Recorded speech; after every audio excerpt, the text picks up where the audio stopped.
बिस्मिल्लाहिर्रहमानिर्रहीम। अस्सलाम वालेकुम वरहमतुल्लाहि वबरकातुहू। मैं हूं आपका family physician doctor Mohammad Asif Yunus. Channel को सब्सक्राइब करें और साथ अपीयर होने वाले बेल आइकॉन को ज़रूर प्रेस करें।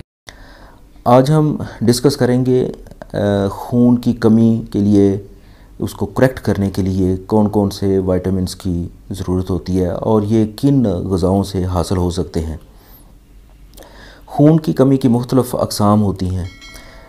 आज हम जिस किस्म का ज़िक्र करेंगे वो फुलाद की वजह से, यानी आयरन डेफिशिएंसी एनीमिया या आयरन की कमी की वजह से जो खून की कमी होती है जिस्म में, वो क्या होती है और वो किस तरह से उसको करेक्ट कर सकते हैं और कौन से विटामिन्स इसके लिए ज़रूरी हैं। इसमें चार चीज़ें या चार ग़िज़ाई अज्जा जो हैं वो इम्पॉर्टेंट हैं। नंबर 1 आयरन यानी कि फुलाद ख़ुद। Number 2 vitamin B12। Number 3 folic acid. और नंबर 4 आयरन को अंतड़ियों से जज़ब करने के लिए विटामिन C।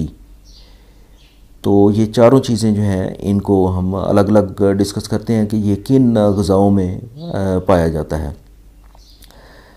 सबसे पहले हम ज़िक्र करते हैं आयरन का।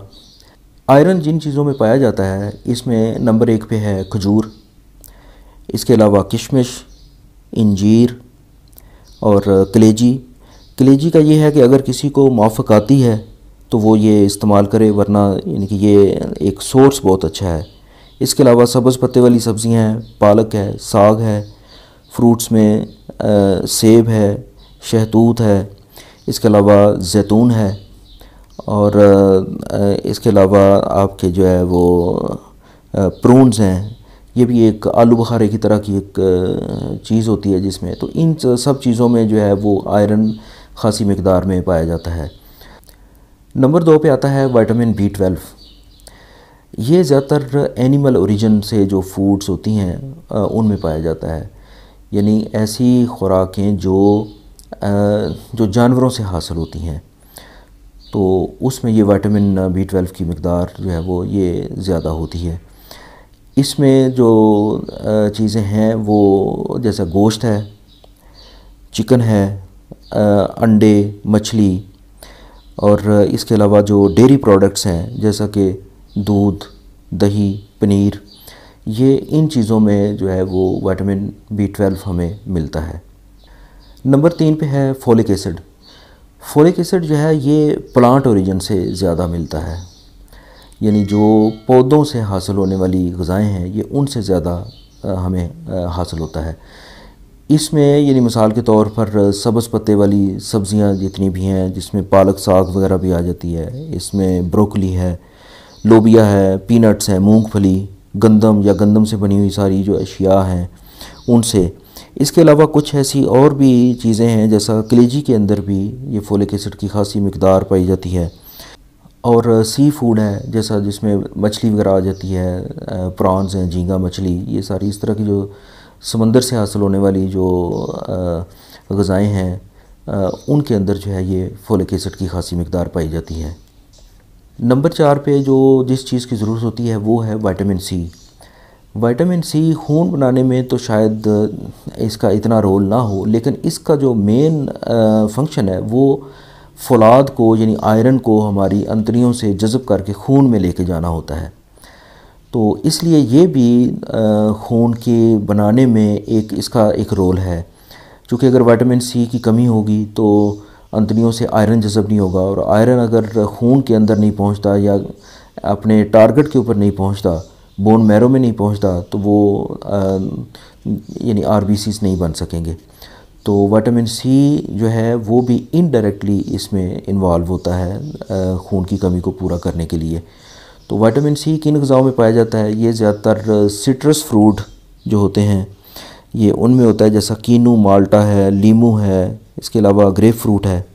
कुछ सब्ज़ियां होती हैं जिसमें जैसे शिमला मिर्च है या इस तरह की जो सब्ज़ियां हैं, और टमाटर वगैरह है, स्ट्रॉबेरीज़ हैं फ्रूट्स में। तो ऐसे जो यानी ख़ास तौर पर जो तुरशी वाले जो फ्रूट होते हैं उनके अंदर विटामिन C की ख़ासी मिकदार पाई जाती है। ये कुछ ग़िज़ाई अज्जा हैं जो ज़रूरी होते हैं आयरन डेफिशिएंसी एनीमिया को कवर करने के लिए या उसको ट्रीट करने के लिए। लेकिन जो इसमें एक इम्पॉर्टेंट नुक्ता है वो ये है कि सबसे पहले आप प्रॉपर डायग्नोसिस ज़रूर बनाएं, क्योंकि कुछ ऐसी चीज़ें भी हो सकती हैं, कुछ ऐसे एनीमियाज़ भी हैं जो जिनमें आयरन देने से या इस तरह के जो ग़िज़ाएँ देने से कोई फ़ायदा नहीं होगा, और कई दफ़ा तो ऐसा भी हो सकता है कि उससे उल्टा नुकसान भी हो सकता है। मिसाल के तौर पे जो थैलासीमिया है, खुदा न खास्ता अगर किसी बच्चे को ये डायग्नोज़ होता है या किसी को अगर थैलासीमिया है, तो ये एक ऐसी डिज़ीज़ है जिसमें आयरन ऑलरेडी ओवर हो रहा होता है, चूँकि आरबीसीज़ टूट रहे होते हैं, और उसकी वजह से यानी आरबीसीज़ के टूटने की वजह से, डिस्ट्रॉय होने की वजह से खून की कमी पैदा हो रही होती है। तो इसमें अगर थैलेसीमिया में किसी अगर बच्चे को, जो कि यूजुअली तकरीबन साल 1.5 साल के बच्चे में ये डायग्नोज हो जाता है, उसकी अलामतें अपीयर हो जाती हैं, तो उसमें भी बज़ाहिर खून की कमी होती है, लेकिन उनको ऐसी ग़िज़ाएँ देना जो है, ख़ास तौर पर आयरन देना, उसके लिए वो नुकसानदेह है। तो प्रॉपर पहले डायग्नोसिस किया जाए, किसी मालिज से आप रब्ता करके इसका वर्कअप किया जाता है और डायग्नोस किया जाता है कि ये क्या एनीमिया की कौन सी किस्म है। अगर वो आयरन डेफिशिएंसी एनीमिया डिक्लेयर होता है तो फिर आप इन ग़िज़ाओं का इस्तेमाल करके तो इस एनीमिया को प्रॉपर तरीके से ट्रीट कर सकते हैं। उम्मीद है कि आपको ये वीडियो पसंद आई होगी। मेरे चैनल को सब्सक्राइब करें और साथ अपीयर होने वाले बेल आइकॉन को ज़रूर प्रेस करें ताकि आपको हर नई आने वाली वीडियो का नोटिफिकेशन मिल सके। वीडियो को लाइक करें, शेयर करें। इजाज़त दीजिए, अल्लाह हाफ़िज़।